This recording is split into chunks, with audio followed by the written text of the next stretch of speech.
अवामी action committee Chakswari नाल रोज़े अव्वल तो चलने वाले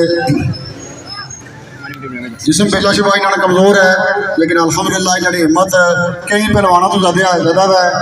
इन्हें कोटली तो भी नहीं था पानी तक पैदल सफ़र किया, कोटली तो तथा पानी तक पैदल सफ़र किया। रोज़े अव्वल तो ही अवामी एक्शन कमेटी का चलने पे मैं तुम की भरपूर गुजारिश कर सकें, भरपूर तालियां जिन्होंने इस्तेमाल करे चौधरी सबर शराज साहब, चौधरी सबर शराज।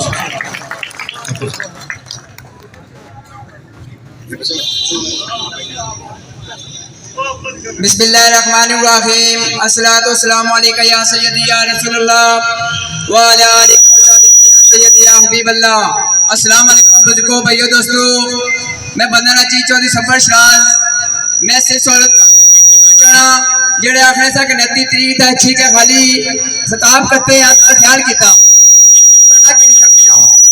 मैं उन्हें सोचता काड़े ये दसना चाहना कि असा पंडाल दोबारा किए सजाया, उन्हें सोचता बनिया। तो बाकी जेड़े बंदे शायद होए अल्लाह पाक ने जिन्हें सिर्फ मैं जेड़े जख्मी होए अल्लाह पाक ने सेहत है। तो बाकी मैं वजीर आज़म की गुजारिश करना कि थोड़े डंडे तक के तिम्बर ने तो फिर बनने हो, पहले मनने हो क्या सी। तो बाकी मैं चकसवाड़ी ने मरकजी जिम्मे ताजा चौधरी अब्दुल शकूर जेड़े सदर चकसवाड़ी ने उन्होंने शुक्र अदा करना, और जितने बंदे थे काफिले शिरकत करती सी 29 तरीक उन्हें समय सल्यूट पेश करना। जिंदाबाद, जज़ाकल्लाह।